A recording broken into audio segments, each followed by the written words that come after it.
Hello YouTubers, Jerron Dove, and I am back, and welcome to another video.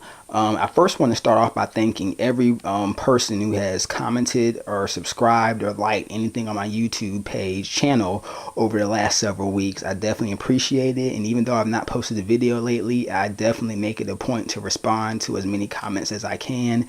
I just want to thank all of you from the bottom of my heart, for real. Just thanks for taking out the time to check my page, comment on my belt reviews, and anything else that you just see on my channel. Much appreciation. And as you can see today, this video is not my typical belt review. Instead, I'm giving you a look at a different aspect of my collection of wrestling collectibles, which are the wrestling figures.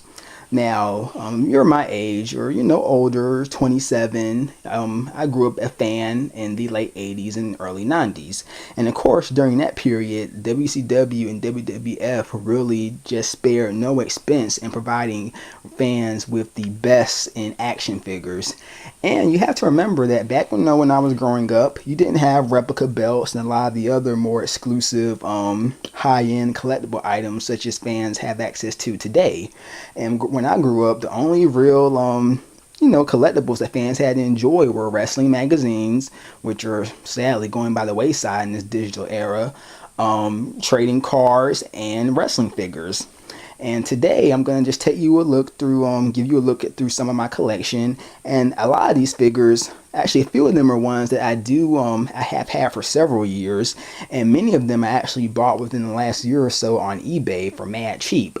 But let's just gonna take you through a few of them, and hopefully you all learn a few things, and this is just kind of reliving some of my memories too, going through all these classic figures. Now we're going to start off with one of the most well-known lines of figures, and of course any wrestling fan who grew up back in the day will automatically recognize these figures on this row. They are the WWF Hasbro line of figures, which were extremely popular in the 80s, and well, I want to say it was the early 90s.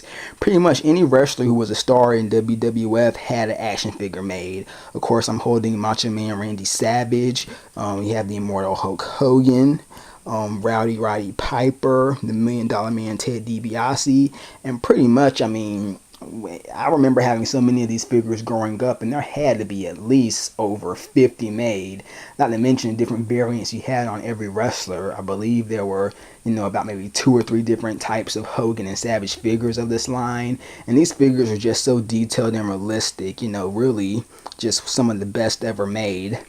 As you can see, some of the other ones I have down here are the WWF Bend-ems figures, and of course these figures are Bend-ems because really can't do it well with one hand, but they were bendable.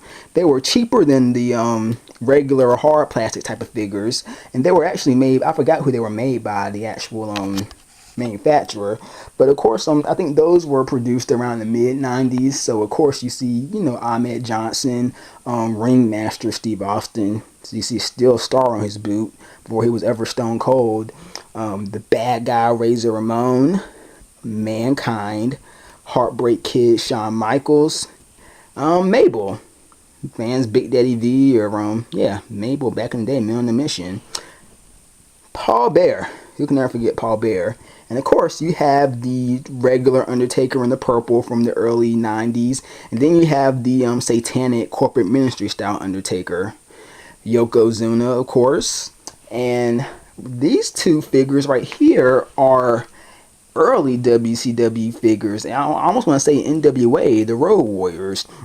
And of course, a lot of fans who only know them through WWE with the red spiked outfits and the red and black face paint, you probably wouldn't even recognize it. But of course, well, you may can because the Hawk's face paint is fairly consistent throughout the years. And the Animal. And these had to be made like during the NWA days because they were black outfits, and for some reason their heads are unproportionately larger, big. Now moving on to some WCW figures, we have the 1995 San Francisco Toy Line brand of figures. Here is Sting in the green and pink. I love that, I just love the green and pink combination. And actually growing up for Christmas in 1995, I will never forget, I got one of these as well, but it was blue and yellow. It was blue pants, yellow boots, and blue and yellow face paint. And I was so thrilled because as a kid, For some strange reason, my parents, well, they really didn't like me being in the Sting. I think they kind of thought the face paint and stuff was kind of, demonic slash evil. But I guess over time they loosened up, and I'll never forget, that was one of the best Christmases of my entire life when I actually got my Sting figure. Just a little side story I thought you all would like to know. This is another variant of Sting figure, one where he's wearing kind of like his pre-match outfit, pink and black jacket. This is and also another Macho Man Randy Savage figure from that same line. And of course, these figures were different than most wrestling figures because they were totally stationary, no movement whatsoever, but really I guess more for just posing and collectible issues. These figures right here are two random figures. They came in like the kind of shipment I got last year. Just some indie looking figures, I guess. I want to say this is Michael P.S. Hayes. This looks just like him, and the build to these figures is kind of similar to the Road Warriors one. So these had to be like late 80s NWA, WCW figures, I'm assuming. Up here we have some finger puppet like of the legendary late great Owen Hart. Let me have some spit on the camera.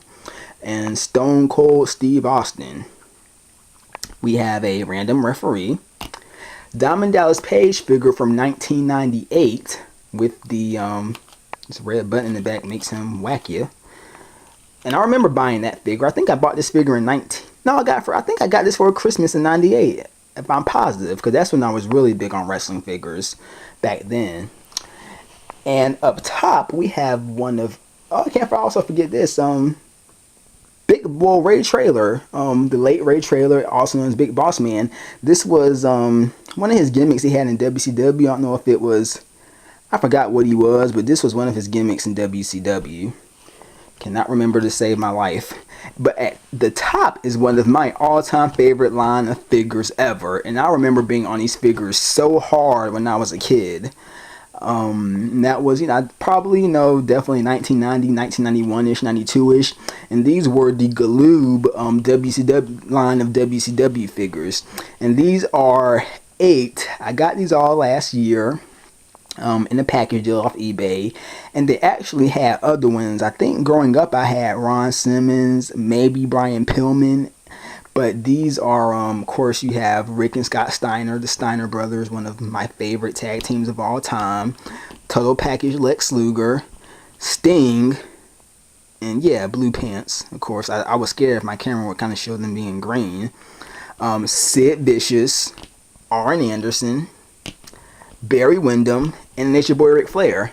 And of course, like I guess WCW figures of the early 90s, they weren't, flexible or nothing. They were pretty stationary, but boy, did these figures just look great sitting on your dresser or something. Just awesome figures.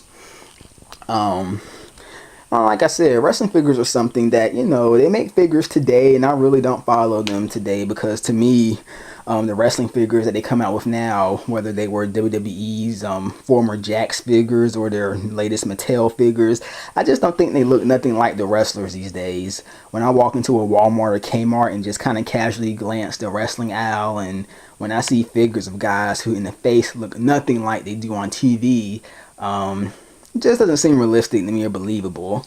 Now, I know the wrestling figure market will always have a always be present because at the heart of it, wrestling is I guess a kid's or young person's business, and young boys, young kids will always clamor over the latest action figures of John Cena or their favorite other wrestlers. So it's always going to be a huge profit arm of the wrestling industry overall of WWE.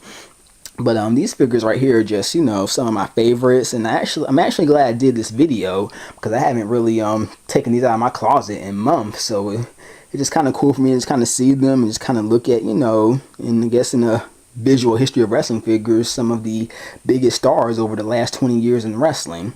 Well, I hope you all enjoyed this video. My time is running out, but definitely expect some more wrestling goodness and anime goodness soon. Thanks for watching, and I hope you all have a great day. Talk to you later. Bye.